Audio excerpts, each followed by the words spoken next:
नमस्कार, मैं प्रांशी राठौर और आप देख रहे हैं नेक्स्ट 9 न्यूज़। एक बार फिर से स्वागत है हमारे स्पेशल प्रोग्राम आमने सामने में, जिसमें हम चर्चा करेंगे न्यूज़ रूम में बैठे हुए तमाम सहयोगियों से। और आज जो हमारा मुद्दा है, एक बार फिर से हम बात करना चाहेंगे मैनपुरी सीट, रामपुर सीट और खतौली सीट के बारे में।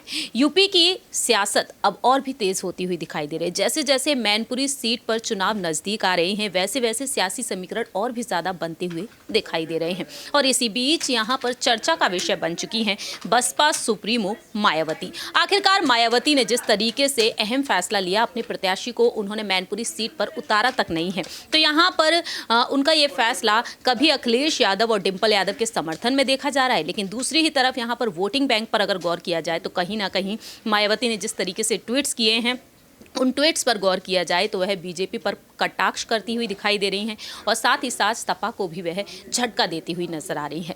आज हम जानेंगे न्यूज़ रूम में बैठे हुए तमाम सहयोगियों से कि आखिरकार उनकी क्या कुछ राय है। लेकिन सबसे पहले आपको बताना चाहेंगे कि मैनपुरी सीट पर 5 दिसंबर के दिन मतदान होने वाले हैं। 8 दिसंबर के दिन नतीजे सामने आएंगे और ऐसे में यहाँ पर गौर किया जाए यादव वोट बैंक की तरफ। यादव वोट बैंक जो तकरीबन 4 लाख से कहीं ज़्यादा है, शाक्य वोट बैंक 3 लाख से कहीं ज़्यादा है।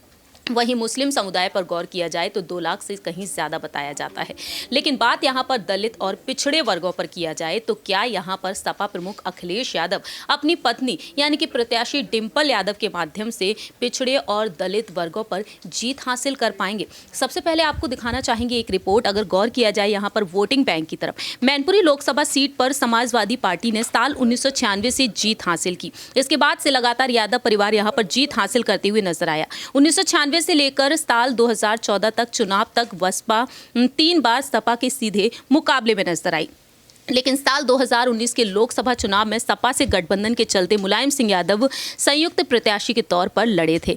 बात की जाए यहाँ पर दलित वोटों की तरफ तो यहाँ पर संख्या 25% तक मानी जाती है। आगे बताना चाहेंगे आपको कि किस तरीके से गोला गोकर्णनाथ सीट पर जब हार का सामना किया सपा ने, उस वक्त मायावती ने ट्वीट किया कि यूपी के खीरी का गोला गोकर्णनाथ विधानसभा उपचुनाव में भाजपा की जीत से ज्यादा सपा की 34,298 वोटों से करारी हार के लिए काफी चर्चाओं में है और वहां पर मायावती ने दांव खेलती हुई नजर आई थी। वहीं मायावती ने इन ट्वीट्स के जरिए सपा अपने लिए काफी नुकसानदेह मानती हुई नजर आ रही है। अब बात करते हैं यहाँ पर साल 1998 में 1998, 1999 जिस तरीके से यहाँ पर बसपा को जो वोट मिले थे उन पर गौर किया जाए तो 10,000 से अधिक वोटों से जीत हासिल करती हुई भी नजर आई थी मायावती। वहीं उपचुनावों पर गौर किया जाए तो साल 2004, साल 2009 और साल 2014 है। ये आंकड़े यहाँ पर बसपा को लेकर दर्शाते हुए नजर आ रहे हैं। अब बात है यहाँ पर क्या वाकई में दलित वोट बैंक को अखिलेश यादव मायावती साधते हुए दिखाई देंगे? इन्हीं पर चर्चा करेंगे यहाँ पर न्यूज़ रूम में बैठे हुए तमाम सहयोगियों से। सबसे पहले हम जानना चाहेंगे यहाँ पर दीपक से आखिरकार उनकी क्या कुछ राय है। मायावती का यहाँ पर प्रत्याशी ना उतारना, वह किस नजरिए से देखते हैं? आखिरकार क्या यहाँ पर सपा के लिए एक रास्ता उन्होंने खुला छोड़ दिया है या फिर यहाँ पर सपा के लिए नुकसानदायक भी साबित हो सकता है? दलित वोट बैंक को क्या डिंपल यादव संभाल पाएंगी? देखिए, यहाँ पर जिस तरीके से मायावती कह सकते हैं पूरी तरीके से राष्ट्रीय स्तर तक अपनी पार्टी को लेकर जाना चाहती है, लेकिन हर एक सीट लोकसभा की उनके लिए मायने रखेगी, विधानसभा सीट, नगर निकाय चुनाव सीट। लेकिन ऐसे में इस सीट जो मैनपुरी सीट के अंदर करीब 5 से ज़्यादा विधानसभा क्षेत्र और इसके अगल बगल देखें तो सांसदों के कई सारे क्षेत्र आते हैं। अगर ये जीत लिया जाता तो कई सारे गढ़ उनके कहीं ना कहीं हक में आ सकते थे। लेकिन मायावती का यहाँ से अपना कैंडिडेट ना उतारना, अगर कैंडिडेट उतारती भी ना तो भी इस बात की चर्चा होती कि उनके इस कैंडिडेट को चर्चा मिल रही है, उसका फायदा उन्हें आगे आने वाले चुनावों में मिल सकता था। लेकिन उनका कैंडिडेट ही यहाँ पर नजर नहीं आया, उसके पीछे की रणनीति उन्होंने साफ नहीं करी। या तो उनके पास कोई कैंडिडेट था नहीं, ये एक सवाल हो सकता है, या तो वो कैंडिडेट उतारना चाहती नहीं थी क्योंकि मुलायम की सीट थी। लेकिन जैसा कि हमने आपको बताया कि इस सीट से कई सारे और विधानसभा सीटें जुड़ी हैं, नगर निकाय सीट जुड़ी है और लोकसभा की कई सारी सीटें भी इससे जुड़कर जाती। अगर ये जीत लिया जाता तो उस सीटों पर भी असर पड़ता। लेकिन मायावती का ये फैसला सचमुच चौंका देने वाला है और इसको अगर जोड़ तोड़ के देखा जाए, मायावती जब तक कोई बयान नहीं दे रही तब तक अफवाह इस बात की रहेगी, तब तक कयासों का बाजार इसी बात पर गर्म रहेगा कि उन्होंने मुलायम के समर्थन में अखिलेश की बहू के लिए, मतलब अखिलेश की पत्नी के लिए ये सीट कहीं ना कहीं छोड़ दी और वो उनके नाम कर दी, और बीजेपी वर्सेस सपा की टक्कर छोड़ दी जो 2022 की विधानसभा चुनावों में भी थी। आपसे हमारा आखिरी सवाल यही रहेगा कि आपके मुताबिक क्या वाकई में डिंपल यादव की यहाँ पर जीत नजर आ सकती है आने वाले समय में? देखिए, डिंपल यादव की जीत बखूबी नजर आ रही है, क्योंकि अगर बीजेपी की बात करें तो बीजेपी जीतती आ रही है, अच्छी बात है, लेकिन कुछ कुछ जगह ऐसी, कुछ कुछ सीटें ऐसी है जहां पर फर्क पड़ता है। ऊपर से अगर बात करें तो जो गलतियां पिछले विधानसभा चुनाव और हाल ही में जो उपचुनाव थे वहां जो हुई थी, उन गलतियों को सुधारा है। जैसे एसीसी बाहर निकले खुद अखिलेश यादव, शिवपाल यादव यहां पर जनता के बीच आ गए, सपा से खासकर सपा से यहां पर स्टार प्रचारक के तौर पर हैं। और अगर बात करें तो यहां पर जो पूरा परिवार है यादव कुनबा, वो भी साथ नजर आ रहा है। तो पार्टी ही उनकी यादव परिवार है और यादव परिवार साथ है, तो सच्ची क्या बात रहेगी। आगे हम जानना चाहेंगे हमारी सहयोगी किरण से कि आखिरकार उनकी क्या कुछ राय है। बात करेंगे यहाँ पर कुंडा से विधायक, कई बार विधायक रहे राजा भैया के बारे में। राजा भैया को लेकर लगातार अपडेट्स जारी करती हुई नजर आ रही हैं किरण, तो आपको क्या लगता है, क्या यहाँ पर राजा भैया जो मुलायम सिंह यादव जी के गुजर जाने के बाद अपने दर्द को वह जाहिर करते हुए नजर आए, उनके साथ बेहतरीन बॉन्ड देखने को मिला, तो क्या अब यहाँ पर अखिलेश और डिंपल को यहाँ पर राजा भैया का साथ मिलेगा? देखिए, अखिलेश और डिंपल को राजा भैया का साथ मिलेगा ये तो बिल्कुल ही अलग बात हो गई, क्योंकि राजा भैया योगी आदित्यनाथ के बहुत ज़्यादा करीबी माने जाते हैं। हालांकि ये बात बिल्कुल सही है कि तब मुलायम सिंह यादव का निधन हुआ था, तब राजा भैया अखिलेश यादव से मिले थे, और अखिलेश यादव की भी तस्वीरें कुछ वायरल भी हुई थी, तब वो राजा भैया के गले लगकर रोए थे। लेकिन ये कहना बहुत ही गलत, बहुत ही अलग होगा कि राजा भैया अखिलेश और डिंपल को अपना साथ देंगे, क्योंकि एक तरफ भारतीय जनता पार्टी जो कि वो बिल्कुल ही करीबी माने जाते योगी आदित्यनाथ के, और दूसरी तरफ समाजवादी पार्टी, तो यहाँ पे जो मुकाबला है वो तो बीजेपी और समाजवादी पार्टी का ही है। तो यहाँ पर राजा भैया कोई भी साथ एक वक्त ऐसा रहा था जब वह अखिलेश और डिंपल को समर्थन देते हुए नजर आते थे, और मायावती के साथ भी जो बेहतरीन बॉन्ड देखने को मिला हमें सपा खेमे का, हालांकि आज के समय में देखने को नहीं मिलता।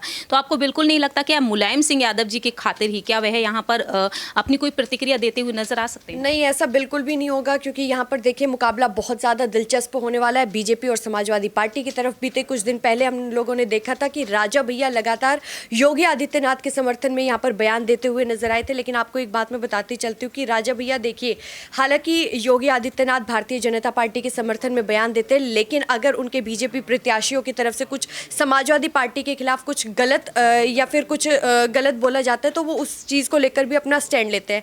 आपको हम बताते चले कि यहाँ पर यानी कि मैनपुरी सीट पर एक दिलचस्प मुकाबला होने वाला है। डिंपल को समाजवादी पार्टी ने अपने प्रत्याशी के तौर पर खड़ा कर दिया, भारतीय जनता पार्टी ने भी अपना नाम सामने कर दिया है। लेकिन यहाँ पर अब ये देखना दिलचस्प होगा कि क्या राजा भैया अब अखिलेश और डिंपल का साथ देंगे या नहीं। लेकिन अभी तक तो ऐसी कोई भी खबरें नहीं आई है। हम लगातार कयासों के आधार पर खबरें कर रहे हैं, लेकिन अभी तक ऐसी कोई खबर नहीं आई है। जैसा कि यहाँ पर किरण ने साफ तौर पर कह दिया है कि राजा भैया का कोई भी समर्थन नहीं मिल सकता है। मालूम हो कि एक वक्त पहले मायावती के लिए अखिलेश यादव ने राजा भैया का साथ तक नहीं दिया था, और उस वक्त से अब तक देखा जाए तो कहीं ना कहीं राजा भैया और अखिलेश यादव एक दूसरे पर पलटवार करते हुए नजर आते हैं। आगे हम जानना चाहेंगे हमारी सहयोगी कशिश से कि आखिरकार उनकी क्या कुछ राय है। क्या मायावती को कड़ी टक्कर देने के लिए, यहाँ पर दलित वोट बैंक को साधने के लिए यादव कुनबा जीत हासिल करने में कामयाब हो पाएगा? देखिए, पूरी तरीके से, क्योंकि यहाँ पर अगर दलित वोट बैंक की बात की जा रही है तो वो कहीं ना कहीं अखिलेश के साथ नजर आएगा। और आप यहाँ पर ये मत देखिए कि दलित है, ब्राह्मण है या फिर कोई और जात है, इस तरीके से मत देखिए। आप ये देखिए कि वहाँ पर जो लोग हैं वो मुलायम सिंह यादव के कहीं ना कहीं बहुत करीबी रहे हैं। यहाँ पर 4 बार सांसद रह चुके हैं मुलायम सिंह यादव, और लोग यहाँ पर उनको पूछते हैं, यहाँ पर उनको मानते हैं अपने भगवान के तौर पे। तो इसलिए वो जितना भी खेमा है, किसी भी जात का हो, किसी भी धर्म का हो, वो सारा खेमा कहीं ना कहीं यहाँ पर जाता हुआ नजर आएगा अखिलेश यादव के पक्ष में। आप यहाँ पर लगातार मायावती के लिए सवाल कर रहे हैं, आप यहाँ पर राजा भैया के लिए सवाल कर रहे हैं। यहाँ पर आप देखिए कि राजा भैया का तो अगर मैं यहाँ पर कहूँ तो कहीं पर दूर दूर तक दिखाई नहीं दे रहा कि वो यहाँ पर अखिलेश का साथ देंगे। ज़रूर यहाँ पर मुलायम सिंह यादव के निधन के दौर पर वो आए थे, उन्होंने साथ भी दिया था, सहारा देते नजर आए थे अखिलेश को, लेकिन साथ उनकी तरफ से यहाँ पर भी कहीं ना कहीं नामुमकिन ही लग रहा है। बात रही मायावती की, मायावती ज़रूर यहाँ पर साथ दे सकते हैं। वो इसलिए दे सकते हैं क्योंकि वो आज अपने आप को बेहतर दिखाने के लिए। आपके मुताबिक कशिश क्या गठबंधन अब होना चाहिए या फिर नहीं? क्योंकि ओपी राजभर का कहना रहा है कि दोनों ही अगर एकजुट हो जाते तो जरूर यहाँ पर जीत हासिल की जा सकती। तो आपके मुताबिक क्या लगता है साल 2024 के लिए? मायावती करेगी नहीं गठबंधन, क्योंकि मुझे ऐसा लगता है क्योंकि मायावती इस वक्त ज़रूर यहाँ पर ज़मीनी स्तर पर उतर कर आया अखिलेश यादव के पक्ष में, यहाँ पर सिर्फ और सिर्फ अपने इमेज को क्रिएट करने के लिए, अपने आप को अच्छा दिखाने के लिए। लेकिन जब बात चुनावों की यहाँ पर आएगी 2024 के स्पेशली, तो यहाँ पर बात तो विपक्ष एक साथ इकट्ठा होने की कर रहा है, लेकिन मायावती अपने आप अकेले चुनाव लड़ेगी, वो किसी के साथ नहीं आएगी। लेकिन हाँ, अगर सपा और बसपा का गठबंधन होता है तो शायद हो सकता है कि यहाँ पर जो लग रहा है कि यूपी की सियासत हाथों से जा सकते हैं यादव कुनबे के, तो कहीं ना कहीं वो बच बच सकती है, तो शायद मायावती को आपके मुताबिक यहाँ पर हमारा आखिरी सवाल यही रहेगा कि अब आपके मुताबिक यहाँ पर मायावती खुश होती हुई नजर आएंगी अगर सपा खेमे की यहाँ पर एक बार फिर से जीत होती है, यादव कुनवा यहाँ पर जीत हासिल करते हुए नजर आता है, क्योंकि फिलहाल देखा जाए तो वह कटाक्ष दोनों ही तरफ करती हुई नजर आ रही है। राष्ट्रपति चुनाव के दौरान सपा पर कटाक्ष किया, लेकिन अब इन चुनाव के दौरान भारतीय जनता पार्टी पर कर रही है। तो वही तो मैं आपको ये चीज़ कह रही हूँ कि यहाँ पर मायावती सिर्फ अपने आप के लिए सोचती है, यहाँ पर किसी और के लिए नहीं सोचती। वो अगर गठबंधन कर भी लेती है तो भी वो अपना फ़ायदा यहाँ पर सोचेगी। मायावती की सोच और उनकी पार्टी इस तरीके से काम करती है। और रही बात अभी की चुनाव अगर जीत जाता है यहाँ पर यादव परिवार, तो क्या देखा जाए तो देखिए यहाँ पर मायावती कहीं ना कहीं हो सकता है कि शायद यहाँ पर बधाइयाँ देती नजर आए, क्योंकि आप देखिए कि मुलायम सिंह यादव का जब निधन हुआ था तो वो दुख भी यहाँ पर जताते हुए नजर नहीं आई थी। तो हो सकता है कि खुशी जताते नजर आए, तो उम्मीद कर सकते हैं उनसे कि शायद खुश हो जाए, वरना लगता है कि आने वाले टाइम में तो वो यहाँ पर सपा कोई चुनौती देगी।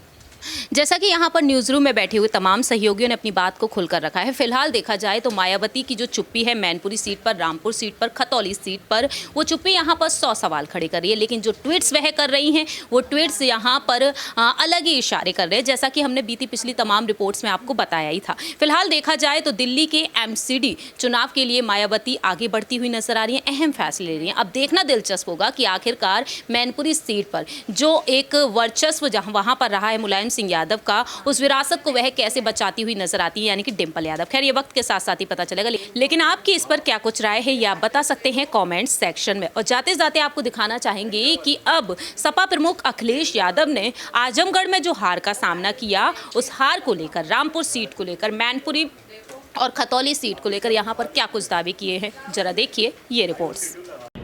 24,000 वोट से जीत रहे हैं, उसी जिले में हम 300 से हार रहे हैं, 1200 से हार रहे हैं।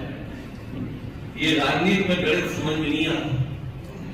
एक जगह तो 24,000 और दूसरी जगह 100 से या 1200 वोट से हार रहे। और पिछली बार मैंने चुनाव के बाद सभी हारे हुए प्रत्याशियों को बुलाया और हारे हुए प्रत्याशियों से बातचीत करके, और एक बहुत जानकार जो चुनाव के बारे में जानकारी रखता है, उस डेटा एक्सपर्ट को बुलवाया और मैंने आमने सामने बातचीत कराई और निकल करके आया कि अगर हम लोगों ने अपने बूथों पर 2% या 3% वोट बढ़ा दिया होता तो आज भारतीय जनता पार्टी की सरकार नहीं होती, उत्तर प्रदेश में समाजवादी सरकार। और ये 2-3% वो मैं सब बूथों के लिए नहीं कह रहा हूं, केवल समाजवादी पार्टी के कार्यकर्ता नेताओं ने अपने मजबूत बूथों पर केवल 2%, 3% और 5% तक वोट बढ़ाया होता तो आज उत्तर प्रदेश में समाजवादियों की बहुमत की सरकार होती। इसलिए हम लोगों ने सरकार खो दी। हम आप सबसे अपील कर रहे हैं, क्योंकि असली संघर्ष आपको करना है। असली लड़ाई जो जमीन पर होती है चुनाव में, वो हमारा कार्यकर्ता और बूथ एजेंट का काम है। इसलिए अपने कार्यकर्ता से और अपने बूथ एजेंट से हम अपील करना चाहते हैं कि ये चुनाव आपका अपना चुनाव है। जहां नेताजी को श्रद्धांजलि देने का चुनाव है, वहीं समाजवादी पार्टी की प्रतिष्ठा का भी चुनाव है। इसलिए बूथ पर तैयारी कर करके एक वोट समाजवादी पार्टी के पक्ष में। इतना अच्छा नहीं लिखा उन्होंने, लेकिन जब हमारे बीच में नहीं रहे तो सबसे अच्छा अगर किसी ने विश्लेषण किया तो वो अंग्रेजी प्रेस से लेकर के हिंदी के अखबार और हिंदी के बड़े बड़े लोगों ने लिखे। इसलिए जहां नेताजी जो रास्ता दिखा भी रहे हैं, उस रास्ते पे चल करके हम लोग को मिल करके समाजवादी विचारधारा को और मजबूत बनाना। जहां नेताजी जनता के नेता रहे, जमीन से जुड़े रहे, वहीं हमारी आपकी जिम्मेदारी बनती है कि जो संघर्ष नेताजी ने जनता का और जमीन पर रहकर के किया है, उस संघर्ष को और मजबूत बना करके हमें वोट के माध्यम से ऐसे खासे जीतना है। आज जिन परिस्थितियों में हम और आप हैं, आर्थिक, सामाजिक, राजनीतिक लड़ाई भी अधूरी है। जो संघर्ष हमें करना था, जहां तक हम लोग के नेताजी लेके गए, अब जिम्मेदारी हमारी आपकी बनती है कि उससे आगे भी लेकर कहे विधानसभा में अगर लोग मन बना ले तो मुझे लगता है कि कोई बूथ ऐसा नहीं जो हम लोग पीछे छूट जाए। कुछ बूथ हैं जहां हम लोग नहीं मुकाबला कर पा रहे हैं, लेकिन ये चुनाव ऐसा नहीं है कि वहां के लोग आपके साथ न खड़े हो जाए। अगर हम और आप लोग पहुंच जाएंगे तो मैं समझता हूं वो भी आपके साथ खड़े होकर के समाजवादी पार्टी के साथ खड़े होंगे। इसलिए मैं आपसे निवेदन करना चाहता हूं और अपील भी करता हूं कि जो विरोधी पार्टी के लोग हैं वो कुछ भी साजिश कर सकते हैं। उनके स्टेटमेंट आ रहे हैं और उनके स्टेटमेंट ऐसे आ रहे हैं, वो आप भी पढ़ रहे होंगे। वो जानते हैं कि मैनपुरी उनके लोगों ने कहा कि नेताजी की प्रतिष्ठा, सम्मान और उनकी सच्ची श्रद्धांजलि का ये चुनाव है। वहीं भी जोड़ करके कहना चाहता हूं कि पूरा देश देख रहा है कि आखिरकार मैनपुरी की जनता कितने वोटों से जिताने जा रही है। किसी को शक नहीं है। जितने लोग हैं जो चर्चा कर रहे हैं वो चर्चा चाहे कुछ कर रहे हो, लेकिन अंदर ही अंदर उन्हें पता है कि यहां से जीत समाजवादियों की होगी, समाजवादी पार्टी की।